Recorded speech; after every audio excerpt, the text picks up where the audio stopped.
The most important events in human history rarely happen with a bang. They happen in silence. They happen in clean, white rooms, under the hum of cooling fans and the soft glow of monitors.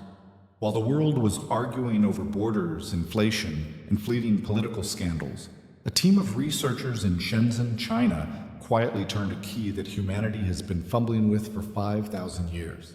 The date was recent. The entity, Lonvi Biosciences. The announcement was understated, almost modest.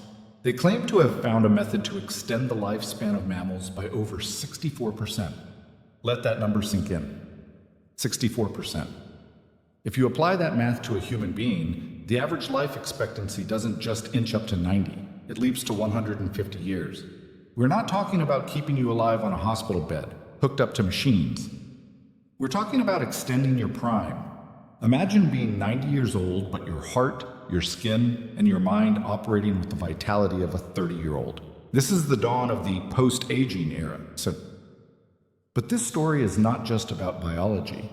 It is about power. It is about the collision of artificial intelligence and human ambition. And most terrifyingly, it is about the new divide that is forming right now, not between East and West, but between the mortals and the immortals. Over the next 20 minutes, we are going to deconstruct the reality behind the headlines. We will go deep into the molecular science of the zombie cell theory, expose the trillion-dollar arms race between Silicon Valley and China, and finally, we will travel forward in time to simulate what the world actually looks like when death becomes optional. To understand the magnitude of this discovery, we have to stop thinking of aging as a natural process. We have to start thinking of it as a disease. A cumulative error in our biological software. For decades, scientists have known about the culprit. They're called senescent cells. In the scientific community, they have a more sinister nickname, zombie cells. Here's what happens inside you right now. Every day, your cells divide. Sometimes a cell gets damaged. Normally, it should die and be flushed out, but zombie cells don't die. They enter a state of suspended animation. They sit there, in your tissues, refusing to function, but also refusing to leave. But they aren't just passive trash. They are toxic. They secrete inflammatory chemicals, a phenomenon known as ESASP, that poison the healthy cells around them. They recruit other cells to become zombies. It is a chain reaction. This inflammation is the root cause of what we call getting old, the wrinkles, the organ failure, the clouding of the mind. It's all just biological pollution. The solution seems simple: kill the zombies. This is the field of senolytics. For years, Western pharma giants tried to synthesize chemicals to kill these cells. But they failed. The drugs were too blunt. They killed healthy cells along with the zombies. It was like trying to perform surgery with a hammer. This is where the Chinese breakthrough changes the game. They didn't use a hammer. They used a sniper rifle. And the sniper was artificial intelligence. Lonvi Biosciences didn't rely on human intuition. They unleashed massive AI models to screen thousands of natural compound libraries. The AI simulated the interaction of these molecules against human biology millions of times per second. It searched for a needle in a haystack, a molecule that could distinguish between a healthy cell and a zombie cell. And the AI found it. It wasn't a synthetic drug created in a lab. It was Propionidin C1, or PCC1, a compound found in nature, specifically in grape seed extract. The AI revealed that at specific concentrations, PCC1 triggers a suicide mechanism inside the zombie cells, while leaving healthy cells completely unharmed. When they tested this on old mice that were equivalent to 75-year-old humans, the results were shocking. Their fur grew back, their grip strength returned, their endurance doubled, and they lived 64% longer. This proves one fundamental truth. The cure for aging is not magic, it is code. And China is currently writing that code faster than anyone else. Now let's zoom out from the microscope and look at the map. Because biotechnology is never just about health. It is about national security. We are witnessing the beginning of a biological Cold War. In the 20th century, power was defined by who had the most nuclear warheads. In the 21st century, power is defined by who controls the human genome. On one side, you have the United States. The model here is driven by private capital. You have Altos Labs, the mysterious startup funded by Jeff Bezos and Yuri Milner with $3 billion. You have Calico, owned by Google. These are brilliant, well-funded islands of innovation, but they are fragmented. They are hindered by strict privacy laws and regulatory bottlenecks. On the other side, you have the Chinese model. It is centralized. It is aggressive. Consider the advantage of data sovereignty. AI needs data to learn. The more data it has, the smarter it gets. In China, the state has access to the genomic data and medical records of 1.4 billion people. They can feed their AI models a volume of biological information that Western scientists can only dream of. This allows their algorithms to identify patterns, drug targets, and longevity markers at a speed that makes Western progress look like it's moving in slow motion. The PCC-1 discovery is just the first ripple. What happens when Chinese AI identifies the genetic markers for intelligence or physical endurance? There are already whispers in Washington of a biotech iron curtain. We might see a future where the US bans the import of Chinese longevity drugs, labeling them a national security risk. Or conversely, China might ban the export of the cure, keeping the technology of 150-year life exclusively for its own citizens. Imagine the geopolitical instability. If the leadership of one superpower stops aging, while the leadership of the other continues to die and cycle out every few years, the balance of long-term strategic planning shifts dramatically. A leader who knows they will be in power for another 50 years plans differently than one who has 4 years left. The race to 150 is not a cooperative scientific mission. It is a zero-sum game for the future of the species. But let's assume the technology goes global. Let's assume that by 2040 you can walk into a pharmacy and buy a PCC-1 derivative therapy. What happens to the fabric of society? The first casualty is the economy. Our entire modern economic system is built on a timeline: education, work, retirement, death. If you live to 150, the concept of retirement at 65 inches becomes mathematically impossible. You cannot work for 40 years and then live off a pension for 90 years.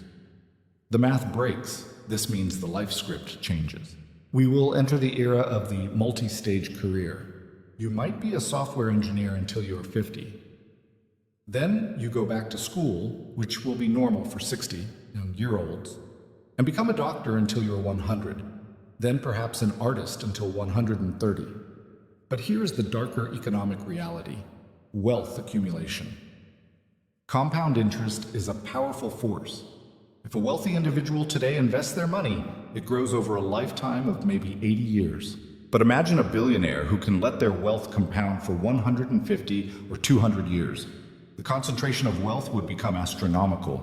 We would see the rise of dynastic individuals, people so wealthy and so old that they become economies unto themselves. And what about the housing market? If people don't die, houses don't enter the market. Grandparents don't pass down inheritances because they are still using them. The transfer of wealth from the old to the young, the engine of social mobility, stops. We risk creating a gerontocracy, a society ruled by the old. If a CEO performs well, why would the board replace him? He has 100 years of experience. The 25-year-old graduate entering the workforce finds every position of power occupied by someone who looks 30 but is actually 120 and has no intention of leaving. And finally, we must look inward. What does living to 150 do to the human mind? Our brains evolved to process a lifespan of maybe 40 or 50 years on the African savanna. We are not wired for eternity.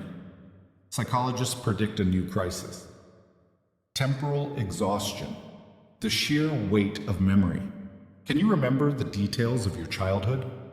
Now imagine trying to hold on to memories from 120 years ago. The human brain might have to start deleting older memories to make space for new ones. You might live to 150, but you might forget who you were at 30. You become a different person inhabiting the same body. Then there is the family structure. We are used to a nuclear family, parents and children, maybe grandparents. In a 150-year world, we will see the vertical family, 6 or 7 generations alive at the same time. You could be living in a house with your great-great-great-grandmother, but she doesn't look like a grandmother. She looks like your older sister. How does authority work in that house? How does inheritance work? How does love work? Till death do us part takes on a very different meaning when death is a century away. Divorce rates might skyrocket, or perhaps we will see the rise of term marriages, contracts that last for 20 years, renewable upon agreement. Let's run the simulation for the year 2050. You wake up in a megacity. The air is clean, scrubbed by carbon capture towers. You look in the mirror. You are 85 years old, but your face is smooth. You take your morning dose of the senolytic protocol. You go to work. Your boss is 110. The president of your country is 105, serving their 10th term. You walk past a slum on the edge of the city. These are the naturals. People who refuse the treatment for religious reasons, or who simply couldn't afford the subscription fees. They look old. They're the only ones who look old. They're looked down upon, seen as biologically obsolete. The population has swelled to 12 billion. Resources are tight. To get a license to have a child, you have to wait on a lottery list for a decade. Birth is restricted because death has been delayed. It is a world of immense knowledge, stability, and health. But it is also a world that is stagnant. A beautiful frozen garden where nothing ever changes because no one ever leaves. The breakthrough by Lonvi Biosciences is real. The Grape Seed Extract, PCC1, is just the first molecule in a coming flood of discoveries. The dam has broken. The question is no longer, can we stop aging? The answer is yes. It is just an engineering problem. The real question, the one that AI cannot answer for us, is should we? Is death a bug in the system, or is it a feature? Is the finiteness of life what gives it meaning? If we have forever, will we still have the drive to create, to love, to build? Or will we succumb to the boredom of eternity? We are the last generation of the old human. The generation born today is the first generation of the new human. The transition will be messy. It will be unfair. It will challenge every religion, every government, and every economic model on Earth. But the clock is ticking, not the clock of death, but the clock of history. Are you ready for the long haul? Let me know in the comments. If you had the pill in your hand right now, would you swallow it? Thanks for watching, and I'll see you in the future.